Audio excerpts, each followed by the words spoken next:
Hello, my name is Marta. I'm a partner at McKinsey based out of Budapest. I've read something in McKinsey's latest research in women in tech that stayed with me. It says that women representation in tech in Europe has fallen from 22 to 19%. And the biggest drop does not happen at the top, it happens much sooner, from entry level to the first step into leadership. But today's story is about something different. We are sitting here, 5 women partner and associate partner in Budapest who didn't just stay, but we rose. And we didn't rise alone. We built something rare, a circle, a safety net, a sounding board, a place where motherhood and leadership coexist, where sponsorship isn't theoretical, it's practiced. It's a story about how women make each other succeed, as this group represents something powerful. What happens when women don't compete for the one seat at the table, but they make the table bigger together? Interesting that you mentioned that something stayed with you from the report, because there was something for me as well. It read as something of a scary future for women in the age of AI, right? Because AI seems to be creating structural imbalances for women, because automation is affecting the jobs that women are overrepresented in, and women are less represented in the roles that are highly growing. And I was thinking about it, and I didn't want to be stuck in this mindset of being scared, that I remember the broken rung, which I have been trying to use as a kind of career self-help manual for the past couple of months. And there were two things that resonated with me. One of them was choose the company, not just the job, right? So like choose a company that's going to invest in your development and that's going to create opportunities for you. And then the other one was choose the future skills and choose the future opportunities very consciously.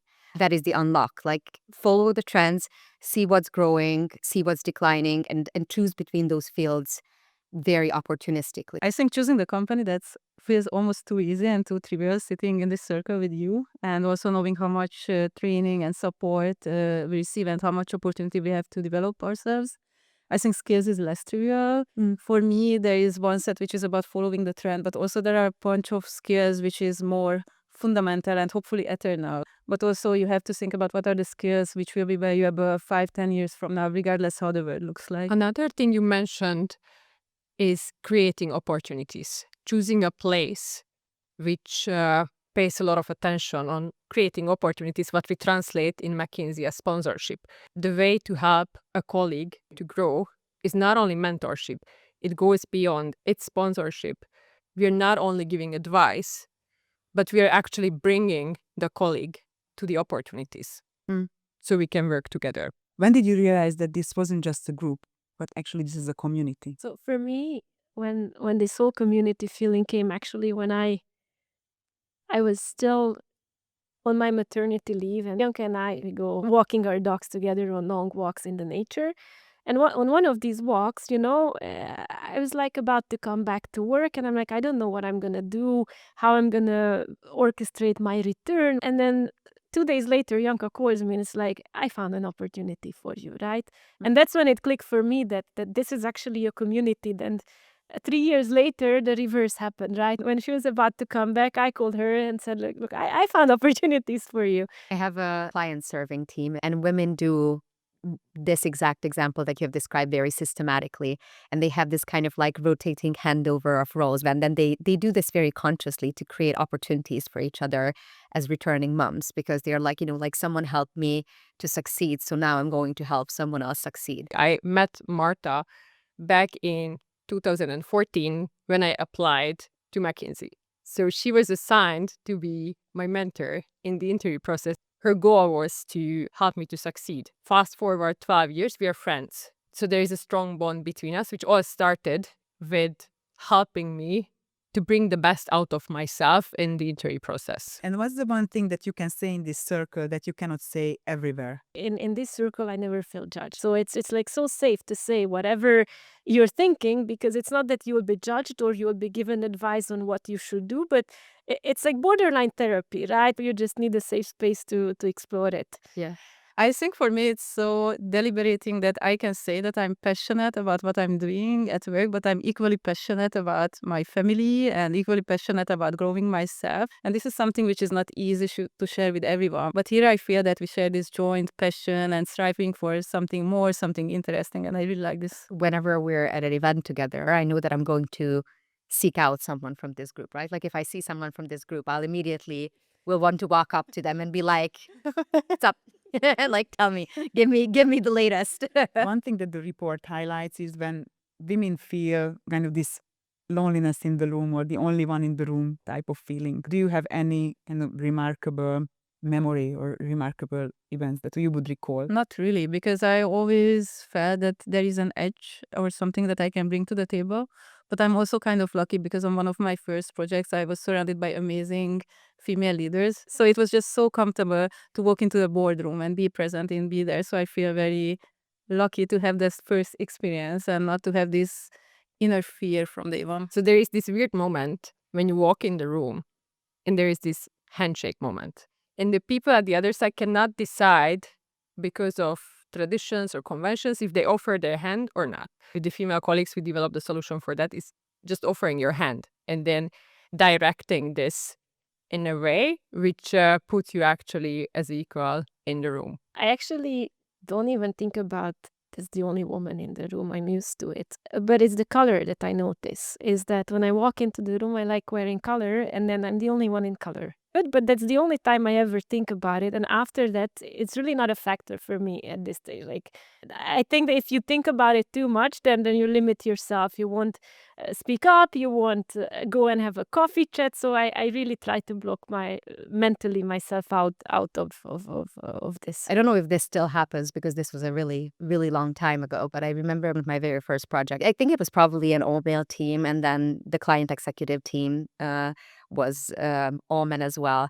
And someone from the client side actually asked me to make coffee for the room. And then the manager on the team, who was a man, immediately stood up and he was just like, "Oh, don't worry about it. I'll do that." And he came up to me after the meeting and he was like, "You can never be the person who makes the coffee. Remember that."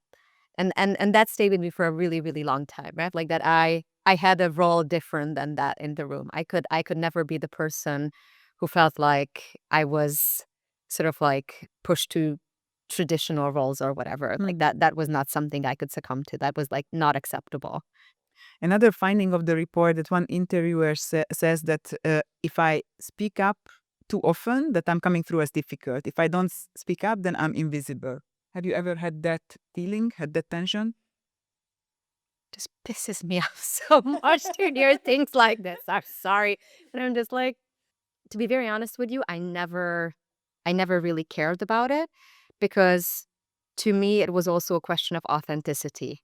I was just like, this is who I am as a person. I'm a very loud and outspoken person in every kind of context. If I have to majorly change who I am for my work, I won't be around for a really long time because I will be masking all the time. So I'd rather not do that. I'd rather be myself. And if it doesn't work out, fine. But at least I was myself. I kind of ended up being okay with choosing one end, the one that I was comfortable with, and disregarding everything else. When I was more junior in the first couple of years and I was developing my own style, how I coached clients, it was more from compassion, from, we can even say friendship. And I have longstanding client friends, but there were situations where I got the feedback that I'm too soft with the clients. And at the end of the day, the work stream where I was collaborating so closely with the clients over-delivered. So it gave me the message that you can be yourself and you shouldn't force something on yourself which is not truly you because it's not going to work. Yeah. But this is not even gender specific. I feel that's so important to find your authentic self and find your sweet spot where you can perform and be true to yourself. So you need to sort of figure out what coaching each team member needs. And it's very dangerous slip that you try to model everyone to your own style versus trying to help people really behave or act in their own style. And people need this push encouragement to be themselves and experiment and a bit trial by error, right? Yeah. I feel like the most rewarding conversations and problem solvings are actually the ones that I have with people who think very differently from me, right? Because diversity of perspective genuinely makes the solution better. that's why I love to work with you, because each one of you has such a different style in leadership, in executing things, thinking about things that I feel like every minute I spend with any one of you, I feel like something new is coming out of it. So it's really, really cool. The report is also discussing the drop off. So what happens from entering into an organization to the first leadership position? Surprisingly, we also see a big drop there, not only after navigating towards senior leadership. If you recall your own experience, when have been the most fragile moment of your career? Many of the female colleagues are going through life cycle changes. What I want to say is becoming moms. And for me, that was the most fragile moment, to come back and reinventing your operating model, reinventing yourself, find the support network. And I'm very lucky in that sense because I have you who can support me. But I felt like I have a menu card to choose from. I'm the most junior mom. I have the smallest daughter. All of us as daughters. We have 7 daughters combined, right? But I had the luxury of learning from each of you because you paved the way. For me, the most fragile moment was a long time before I became a mom, because actually I was lacking a role model. And there was a point in my career when I was thinking about what is the next step, how to move on here. And I think from the moment I see these role models much more closely, it made it much more trivial that it can happen, and this fragility went away. Yeah, role models are so important. When you mentioned operating model, Yanka, I remember the conversation that I had with Briggy, and you were talking about, like preparing for an important moment regarding evaluations and how you're, like you're a returning mom, you have a part-time working model, and that usually kind of invites people to comment on your operating model, right? And how you should be doing it. And I remember you mentioning that you actually stopped talking about this, right? Because you were like, you know what? I have my operating model working fantastically. And I just really, really love that you had that confidence about something that so many of us are not confident about because it's so worrisome. It's like, oh, like, how do I make this like whole life balance work? And you were like, no, you know what? I rock my operating model. Like, you do not need to talk to me about that. By the way, it's not you make it sound easy. It's not, right? It's actually it's a lot of struggle. I just took it out of the narrative because in my experience, if you make it part of the narrative, you can never get rid of it. And it overshadows your performance and the really important things. I mean, for me, that was the fragile moment on figuring out that or realizing you can't do it all and you should not do it all, and really being comfortable of letting go, right? Maybe just one more reflection what Yanka you mentioned a few minutes ago around having people around you who already went through the journey, and then you have a few examples to follow. And now basically if you just count, and at McKinsey we love numbers, we are now just multiplying the number of options someone can take when they return or they have all these challenges. I mean, there was 10 years ago we maybe had one role model or one example to follow, but now it's because all of us are doing things very, very differently. And that's why I think having a lot of women in leadership positions is so important, right? Because you need a variety of role models because not all women are the same. They might have very different operating models.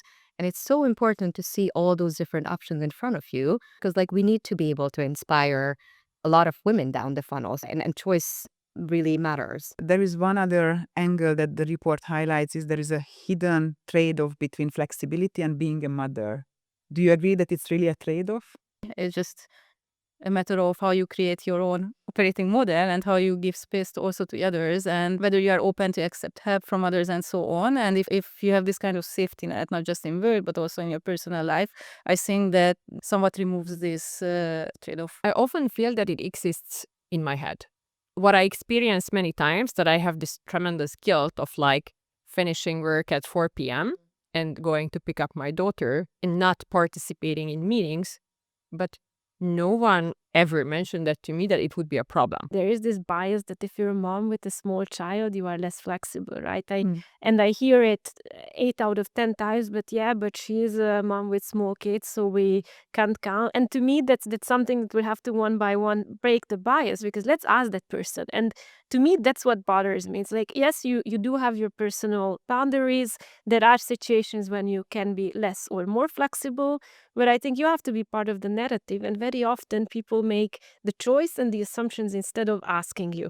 We expect AI to solve a lot of things in life, but let me be provocative. Do you think that AI can help close the gender gap?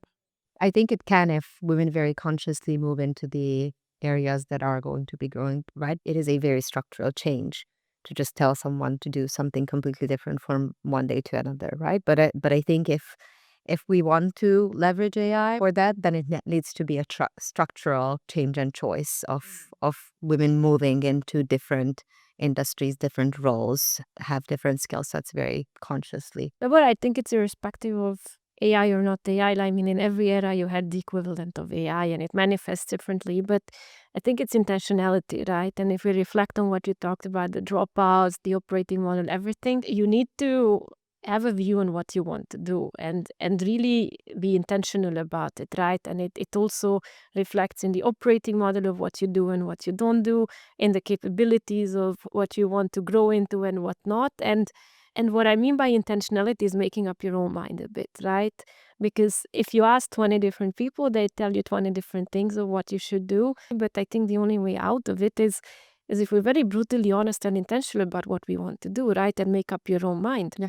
Because no matter what company, what system or whatever you're part of, nobody will solve for you. It has to be comfortable, right? And it's tough to do. It's very tough to do, but that's the only way out of it. At least that's what I would say. Yeah. 100%. I think that's exactly the pull, like knowing where to do and then just going it, because no one is going to care for you. You need to care for yourself. Again, a super optimistic thought from me. But then you have this community to encourage you in it, right? They will not try to convince you to do the thing that they would do. So Marty will not try to convince me to do what she would do. But then you get the support or the encouragement or whatever you need at that moment to just go ahead, right? I don't recall that any of you ever told me that I should do what you do. So it's always kind of, any advice is orientated around the self and not orientated around us. It's very hard to do all of this alone. We're the happiest if we can share this table with other female colleagues, and this community is bigger and bigger. I think that's important to state, that you don't have to do this alone. Another belief is that culture is one of the stronger predictors whether women stay or not. And how would you characterize such a culture where women like to stay and most likely stay? I remember we spent so much time on making sure that everyone knew what sponsorship meant, and it's not mentorship, it's sponsorship that you need. It's people creating opportunities for you. It's the one person who really cares, the one person who can, who will listen to you and guide you, but then also, open the door for you, right? And not just show you where the door is.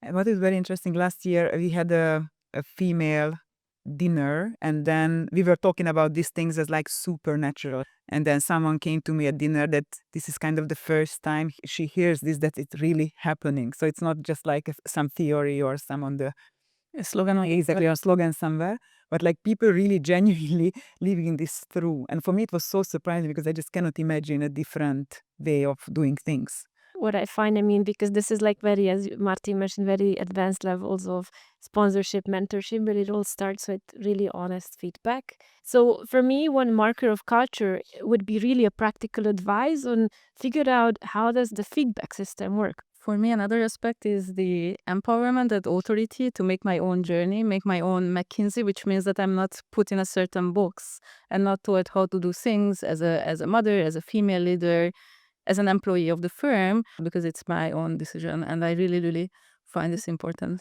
Just a fun question. What do your kids think what you do? And I ask Ella, do you want me to come in and talk about my job and so on? And she looks at me. No, your job is kind of boring, and primarily you are a mom, so that's not a big thing. And I'm like, thank you.